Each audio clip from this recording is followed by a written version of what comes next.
हमारा हर शब्द समाज की आवाज, हमारी हर पहल निष्पक्षता का कदम।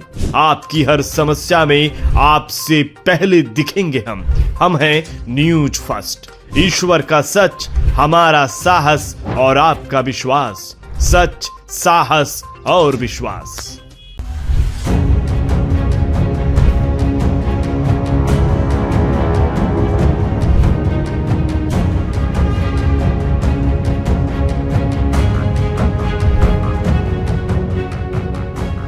अमरावती जिले में त्रिशूल के नाम पर हथियारों का वितरण हो रहा है, जिससे राजनीति गर्मा गई है।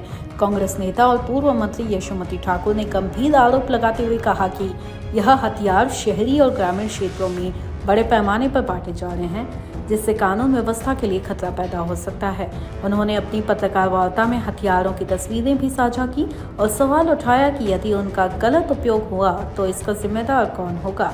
यशोमती ठाकुर ने राज्य सरकार और पूर्व गृह मंत्री देवेंद्र फडणवीस पर निशाना साधते हुए कहा, फडणवीस के गृह मंत्री रहते हुए ऐसी घटनाएं क्यों हो रही हैं? यह प्रशासन की बड़ी विफलता है। उन्होंने यह भी आरोप लगाया कि अमरावती पुलिस अधीक्षक और पुलिस आयुक्त को व्हाट्सएप के माध्यम से इस घटना की सूचना दी जा चुकी है और तत्काल कार्रवाई की मांग की गई है। मैंने आरोप ऐसा है कि हमने देखा है कि वहाँ पे शस्त्र का वाटप हो रहा है।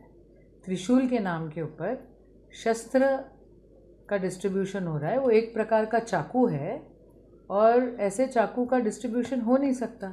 हम भी तो हिंदू हैं, हम भी तो रुद्राक्ष पहनते हैं, हम भी तो मंदिरों में जाते हैं। अब हमको त्रिशूल कैसा है ये थोड़ी ना आप बता सकते हो। त्रिशूल नहीं है वो गुप्ती है और ये गुप्ती बहुत बड़ी संख्या में डिस्ट्रीब्यूशन इसका हो रहा है, पूरे महाराष्ट्र भर हो रहा है। और मेरे समझ से मुख्यमंत्री ने और होम मिनिस्टर ने इसके ऊपर ध्यान देना चाहिए। ऐसे हिंसक शस्त्र का वाटप बिल्कुल नहीं होना चाहिए। क्या इसकी जानकारी आपने पुलिस को दी है? बिल्कुल मैंने दी है उनको। व्हाट्सएप पे ऊपर मेरे पास जो भी इन्फॉर्मेशन आई वो मैंने दोनों सीपी और एसपी दोनों को भी ये बताया है। और इस तरीके का यदि डिस्ट्रीब्यूशन हो रहा है तो this is against the law and this is distribution of weapons. You cannot distribute this. इस बीच भाजपा सांसद डॉक्टर अनिल पोंडे ने कांग्रेस नेता के आरोपों का पलटवार करते हुए कहा कि त्रिशूल का वितरण केवल आत्मरक्षा के लिए किया जा रहा है और इसमें कुछ भी गलत नहीं है। उन्होंने कांग्रेस पर तंज कसते हुए कहा कि रोहिंग्या मुस्लिमों के पास धारदार हथियार और बंदूकें हैं, लेकिन कांग्रेस को वो नजर नहीं आती। यशोमती ठाकुर उनको घर घर में पड़े हुए सत्तूर, घर घर में पड़े हुए वो जो मांस काटने वाले जो औजार है वो नज़र नहीं आते। वो औजार निकले थे अचलपुर में, वो औजार निकले थे अमरावती में जब हिंदू मुस्लिम तनाव निर्माण हुआ था तब। अब उसको शंकर जी का त्रिशूल नज़र आता है। वो तो गनीमत है कि भारतीय जनता पक्ष की सत्ता है, नहीं तो वो शंकर जी को बोलती थी कि इन्होंने भी शस्त्र रखा है, इनके ऊपर भी गुनाह दाखिल करो। एक तरफ से कांग्रेस के लोगों ने खुद के आँखों के ऊपर पट्टी बांध के रखी है। उनको नज़र ही नहीं आता कि धोखा क्या हो रहा है। पट्टी बांध के रखी है गांधारी जैसी, जिसको दुशासन और दुर्योधन के कारनामे कभी नज़र नहीं आते थे। अब अल्पसंख्यक का लांगुल चलन करने की इसमें उनको कभी सत्तूर या तो रोहिंगे या तो बांग्लादेशी नज़र नहीं आते। वो सैफ अली खान को कोई त्रिशूल से ईजा नहीं हुई थी, वो तो बांग्लादेशी ने लाए हुए चाकू से ईजा हुई थी, उसको इंजरी हुई थी।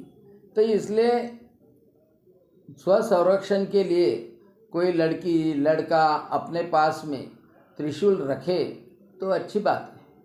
वो कुछ पिस्तौल नहीं है, वो तो स्वसंरक्षण के लिए रखे तो उससे कुछ गलत होगा नहीं।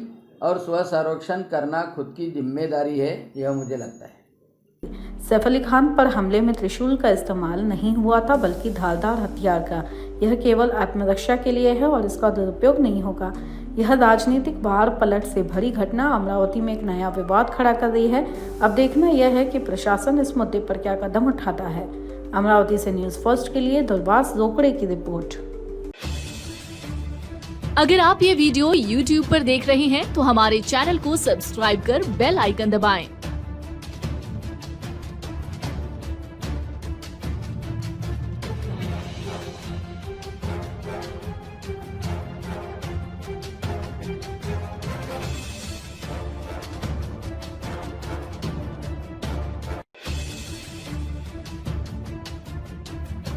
और फेसबुक पर देख रहे हैं तो हमारे पेज को लाइक करें